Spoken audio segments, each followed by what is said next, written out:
You ever see a company that just seems stuck? I mean, they've got brilliant people, they've got a great product, but for some reason they're just running in place.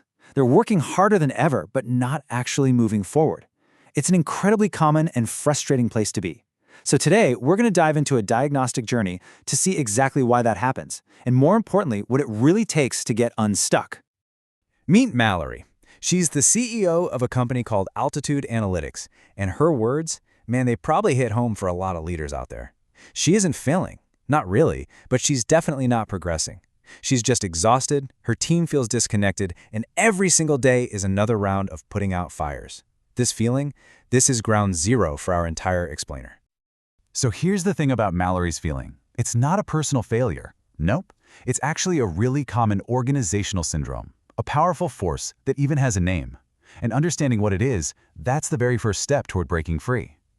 It's called the gravity of the grind. And you should think of it like actual gravity. It's not one single problem you can point to and fix. It's this whole tangled web of issues, the constant crises, the teams not getting along, the broken processes, that all weave together to create this invisible force that just holds the company down, no matter how hard everyone is paddling. Now, this gravity gets its power from two hidden gaps that are constantly feeding off each other. First, you've got the strategy execution gap. On one side, you have your beautiful, clean strategy, and on the other, you have the messy reality of what actually gets done day to day. Then there's the second one, the perception-reality gap. This is the difference between how leaders think the company's running and how it's actually operating on the front lines. These two disconnects create a vicious cycle that makes any real progress feel impossible. So how do you expose these gaps?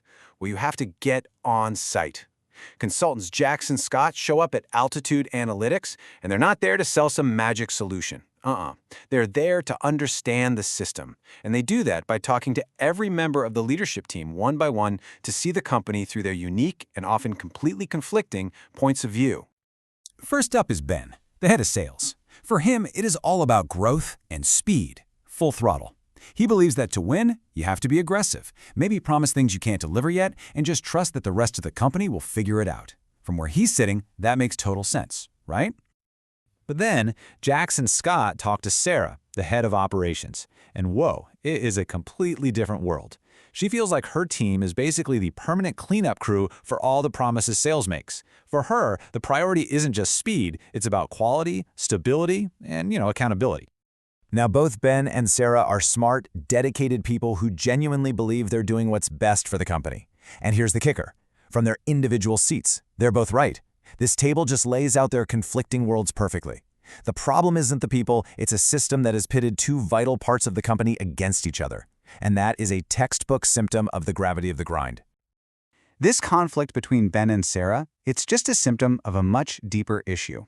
To diagnose a systemic problem like this, you can't just look at the individual parts. You need a framework that helps you see the entire organization as a single living system. And Jax and Scott use a model based on 4 interconnected pillars. The first pillar is directional mastery. You can think of this as the company's North Star. It's all about having a crystal clear vision that everybody understands. The real test is, can anyone in the company, from an intern all the way to the CEO, tell you where you're going, and maybe more importantly, why? Second is collective flourishing. This is all about the people. It's the culture, the teamwork, the trust. I mean, you can have the best strategy in the world, but if your teams are siloed and your people are just trying to survive their workdays instead of actually thriving, forget it. You're not going anywhere. Third, we have process ingenuity. This is the how work actually gets done. And let's be really clear here. This isn't about creating more red tape and bureaucracy. It's about designing smart, adaptable workflows. The goal is simple. Your processes should give people energy, not drain the life out of them. And finally, foundational fortitude. This is the bedrock that everything else is built on. It's your tech, your data, your financials, but it's also more than that. It's about having the guts, the courage to look at the hard truths your data is telling you and then actually do something about it. Okay, so this is probably the most important point of the whole framework. You can't just fix one of these pillars in isolation. It doesn't work that way. A great strategy, that's directional mastery, is going to fall flat on its face if your culture is toxic and teams don't collaborate. A great culture, collective flourishing, is going to lead to burnout if your processes are a nightmare. It's all connected. All right, let's get to the moment of truth. After a couple of days of interviews and just watching how work gets done, Jax and Scott present their findings to Mallory. This is that moment where the perception-reality gap closes and the true nature of the problem finally comes to light. They assess each of those 4 pillars using a pretty simple 5-level maturity scale. Level 1 is chaotic, which is basically just constant firefighting and individual heroics. The goal is to get the entire system up to level 3, defined, where you finally have stable, repeatable processes that actually let you execute your strategy. And here it is, the diagnosis for Altitude Analytics. The scores are low, across the board. This is the data behind the feeling. The company isn't just weak in one area, the entire integrated system is operating at a chaotic or barely emerging level. No wonder Mallory feels so incredibly stuck. So let's zoom in on that chaotic score for collective flourishing. It translates into very specific, painful behaviors. It means the leadership team isn't a team at all, they're really just a group of high-performing individuals who avoid conflict, use meetings to share information instead of solve problems, and don't really have any shared goals. And it's the same story for directional mastery. Sure, the company has a strategy document somewhere, but it's not alive. It isn't actually driving decisions. The leadership team themselves don't even agree on what the top priorities are, so of course it's no surprise that the managers below them can't connect their daily work to the bigger picture. And here's where you can see it all connecting into that downward spiral. Because there's no strategic clarity, conflicts pop up. Because the team culture is weak, those conflicts never get resolved. That dysfunction just breaks any attempt at a smooth process.